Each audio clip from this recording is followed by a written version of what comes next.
వాటిక details లోకి వెళ్తే ప్రధాని మోదీతో రాజ్నాథ్ సింగ్ భేటీ ముగిసింది. నిన్న బీఎస్ఎఫ్ డీజీ దల్జీత్ సింగ్ రాజ్నాథ్ సింగ్ తో భేటీ అయ్యారు. వరుస భేటీలతో పాకిస్తాన్ దర్చుకుంటోంది. ఇప్పటికే భారత్ వాటర్ డిజిటల్ స్ట్రైక్ చేసింది. సర్జికల్ స్ట్రైక్ చేయాలని భారత్ పై ఒత్తిడి ఉంది. సైనిక చర్యలపై వరుస సమావేశాలు జరుగుతున్నాయి. 24 గంటల వ్యవధిలో మోదీతో రాజ్నాథ్ సింగ్ రెండోసారి భేటీ అయ్యారు. ఉగ్రవాదుల ఏరివేతపై చర్చించారు. పాక్ భారత్ సరిహద్దు ఉద్రిక్తతలపైన చర్చించారని తెలుస్తోంది. రక్షణ మంత్రితో ఇప్పటికే defence staff chief Anil Chauhan భేటీ అయ్యారు. వరుస భేటీలు ఉత్కంఠ రేపుతున్నాయి. వాటికి ఇదే విషయం గురించి మరింత సమాచారం మా నేషనల్ బ్యూరో చీఫ్ కళ అందిస్తారు.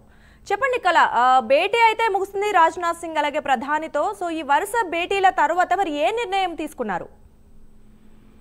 దుర్గా, దాదాపు కొద్దిసేపటి క్రితమే ప్రధాని నరేంద్ర మోడీ గారితో తర్వాత కేంద్ర మంత్రి రాజ్నాథ్ సింగ్ గారి భేటీ ముగిసింది. ముఖ్యంగా చాలా కీలకమైనటువంటి భేటీ ముగిసింది. ఒకవైపు పహల్గావ్ దాడి జరిగిన తర్వాత వరుస భేటీలతో ఢిల్లీ ఒక్కసారిగా కూడా చాలా అంటే సమావేశాలతో హీట్ ఎక్కిందని చెప్పవచ్చు. మరొక వైపు అంటే ఎవరైతే పాకిస్తానీకి సంబంధించినటువంటి వాళ్ళు చాలా ఇప్పటికే దాదాపు 5,000 నుంచి 8,000 మధ్యలో ఇక్కడ ఉన్నట్లు కూడా ఇంటెలిజెన్స్ నివేదికలు ఒకవైపు అందించాయి. మరొక వైపు చాలా కీలకమైనటువంటి ఈ రోజు అంటే ఫ్రాన్స్ కి తర్వాత ఇండియాకు సంబంధించినటువంటి ఒక రాఫెల్ యుద్ధ నౌకకు సంబంధించినటువంటి ఒక కీలక ఒప్పందం జరుగుతుంది. దీనికి ముందుగా ఈ రోజు ప్రధాని నరేంద్ర మోడీ గారితో ఇటు కేంద్ర మంత్రి సమావేశం జరపడం అన్నది చాలా కీలకం.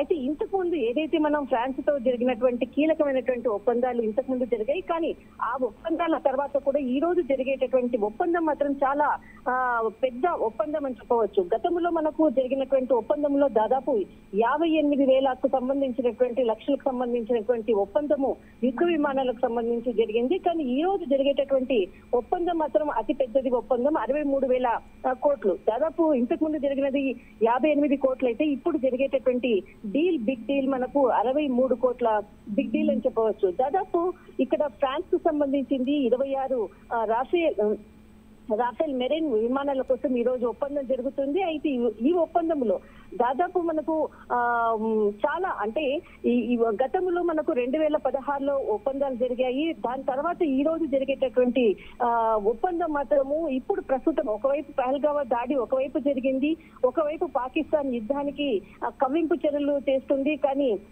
ఆల్రెడీ మనము సింధు నదికి సంబంధించినటువంటి వాటర్ ని కూడా నది నీళ్లను కూడా స్టాప్ చేయడము, తర్వాత ఎక్కడికక్కడే కట్టడి చేస్తున్నది ఒకవైపు. అంటే ఒకవైపు భయపడుతూనే ఉంది, మరొక వైపు మనం ఈ రోజు ఏదైతే డీల్ ఫ్రాన్స్ తో చేసేటటువంటి డీల్ పై కూడా చాలా భయంతో ఒకవైపు ఉన్నట్లు కూడా తెలుస్తుంది. అయితే దీనికి సంబంధించింది ఏదైతే ఈ రోజు జరిగేటటువంటి డీల్ మనకు ఈ విమానాల డీల్ దాదాపు 28-29లో ఈ డీల్ అంటే విమానాల డెలివరీకి సంబంధించింది ప్రారంభమవుతుంది. అయితే ఈ యుద్ధ విమానాలు దాదాపు 2031 మరి 32 సంవత్సరం వరకు మనకు చేరుకుంటాయి.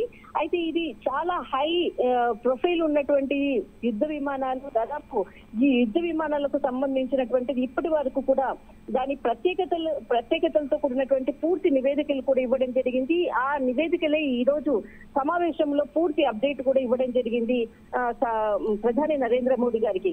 అయితే ముఖ్యంగా ఇక్కడ దీనికి సంబంధించినటువంటి ఏదైతే రాఫెల్ మెరైన్ దాదాపు ఇది 50.1 అడుగుల పొడవుతో ఉంటుంది. దాదాపు 15,000 కిలోల బరువు వరకు ఉంటుంది. అయితే ఇది నిమిషంలో దాదాపు రాఫెల్ యుద్ధ విమానం దాదాపు 18,000 మీటర్ల ఎత్తుకు నిమిషంలోనే చేరుకునేటటువంటి హై కెపాసిటీ ఉన్నటువంటి యుద్ధ విమానాలు. అయితే ఇంతకు ముందు ఏదైతే పాకిస్తాన్ కు ఉన్నటువంటి F-16 మరియు చైనాకు ఉన్నటువంటి J-20 కన్నా చాలా మెరుగైనటువంటి రాఫెల్ యుద్ధ విమానాలు ఈ రోజు జరిగేటటువంటి డీల్లో ఇది చాలా ప్రత్యేకం. అయితే ఇప్పటి వరకు కూడా ఇది చాలా 3,700 కిలోమీటర్ల వరకు దాడి చేసేటటువంటి ఒక కెపాసిటీ ఉన్నటువంటి రాఫెల్ యుద్ధ విమానం. ఇటువంటి యుద్ధ విమానాలను ఈ రోజు కీలకమైనటువంటి ఒప్పందం చేసుకోబోతుంది ఒకవైపు. అయితే దీనికి సంబంధించినటువంటి ముఖ్యంగా ఈ ప్రత్యేకతలు ఉన్నటువంటి ఫ్రాన్స్ తో ఈ విధమైనటువంటి ఒప్పందం చేసుకోవడం అన్నది చాలా కీలకమైనటువంటి అప్డేట్ దుర్గా. అయితే ఇంతకు ముందు ఏదైతే కొన్నారో దాదాపు మనకు 2016, 2017 లో జరిగినటువంటి ఏదైతే రాఫెల్ కి సంబంధించినటువంటి విమానాలు కొన్నారు, అది ఇప్పుడు మనకు హర్యానా నుంచి, అంబాలా నుంచి, అక్కడి నుంచి వాటిని ఉపయోగిస్తున్నారు.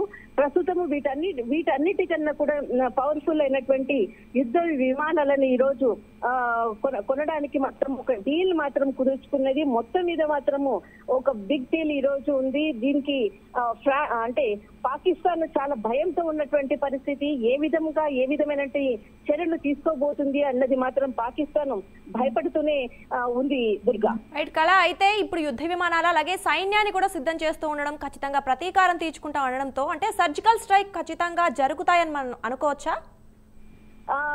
దుర్గా, ఖచ్చితంగా సర్జికల్ స్ట్రైక్ ఎప్పుడైనా కానీ నరేంద్ర మోడీ గారు ఏది చెప్పకుండానే, అంటే మనకు సిసిఎస్ ఏదైతే సమావేశం జరిగిందో అందులో చాలా విషయాలు చర్చించారు. ఒకటి మనకు సింధు నదికి సంబంధించినది అనుకోవచ్చు. దాదాపు 5 సమావేశంలో 5 అంశాలను ప్రధానంగా చర్చించారు. కానీ ఎక్కడా కూడా మనము యుద్ధం చేయబోతున్నామని చెప్పకుండానే సైలెంట్ గా పాకిస్తాన్ మీద చర్యలకు మాత్రం పూనుకున్నది. కానీ అసలు ఊహించలేదు ఇంత పెద్దగా భారత్ అడుగులు వేస్తుంది పాకిస్తాన్ మీద. ఈ విధంగా స్ట్రైక్ అంటే అటు వాటర్ అనుకోవచ్చు, తర్వాత బార్డర్ అనుకోవచ్చు, అనేక పరమైనటువంటి మనకు స్టాక్ మార్కెట్ అనుకోవచ్చు, తర్వాత ఏదైతే భద్రతా వ్యవస్థకు సంబంధించినటువంటిది అన్ని ప్రపంచ దేశాలు కూడా ముక్తకంఠంతో పాకిస్తాన్ ని ఒక అంటే టెర్రరిస్ట్ దేశంగా చూడడము, ఇవన్నీ పరిణామాలు ఒకవైపు జరుగుతున్నాయి. కానీ ఎక్కడా కూడా మనకు సర్జికల్ స్ట్రైక్ జరగబోతుందా అనేసి ఎక్కడ ఓపెన్ కాకుండానే ఈ సమావేశాలు నిర్వహిస్తూ ఉన్నారు, సైలెంట్ గా సమావేశాలు నిర్వహిస్తున్నారు. కానీ ఒకవైపు మాత్రము అమెరికాకు సంబంధించినటువంటిది నిన్న అంటే గత వారం రోజుల నుంచి కూడా మనకు జైపూర్ లో అమెరికాకు సంబంధించినటువంటి యుద్ధ విమానాలు ఇప్పటి వరకు గత వారంలో ఒకసారి రావడం జరిగింది. మరి నిన్న కూడా కొన్ని విమానాలు కూడా ఇక్కడికి వచ్చినట్లుంది. అయితే ఇక్కడ దీనికి వచ్చినట్లు కూడా అధికారులు కూడా కొంత సమాచారం ఇచ్చారు. అయితే దీనికి సంబంధించింది ముందు యుద్ధానికి అడుగులు వేస్తుందానంటే ఎక్కడా కూడా యుద్ధము వస్తుందని ఎక్కడ చెప్పకుండానే నెమ్మదిగా అడుగులేస్తున్నటువంటి సైన్యము ఎప్పటికప్పుడు అడుగులేస్తున్నటువంటి పరిస్థితి. కానీ కీలకమైనటువంటి సమావేశాలు మాత్రం జరుగుతుంది. కానీ ఏ విధంగా ఏ చర్య ముందు తీసుకోబోతున్నారనేది మాత్రము ఎక్కడ ఎవరికి తెలియకుండానే ప్రభుత్వం అడుగులు వేస్తుంది. దీనికి సంబంధించినటువంటిది మనకు బ్రాడ్కాస్ట్ కి సంబంధించినటువంటిది కూడా ఒకటి అంటే దీనికి సంబంధించినటువంటి రూల్స్ కూడా పాస్ చేయడం జరిగింది. అంటే సైనిక చర్యలకు సంబంధించినది కూడా ఎక్కడా కూడా ఏది డిస్కషన్స్ కానీ దీనికి సంబంధించినటువంటి విజువలేషన్స్ ఇదంతా కూడా ఫోకస్ చేయరాదు మీడియా అని చెప్పడం కూడా జరిగింది.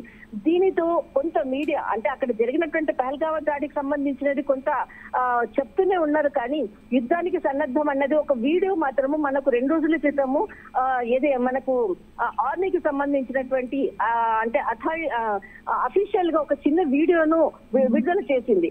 అదే విజువలేషన్స్ తో మనం అనుకోవచ్చు ముందు అడుగులు వేయబోతుంది ప్రభుత్వము అన్నటువంటిది కొంతమంది చెప్తున్నటువంటి అంశము. కానీ ఎక్కడా కూడా యుద్ధానికి రెడీ అన్నది కాకుండా బట్ ఎక్కడా కూడా మీడియా దీన్ని ఫోకస్ చేయకుండా ఉన్నటువంటి విషయాన్ని అంటే కరెక్ట్ అయినటువంటి సమాచారాన్ని ఇవ్వాలి అన్నది ఒకవైపు వినిపిస్తుంది.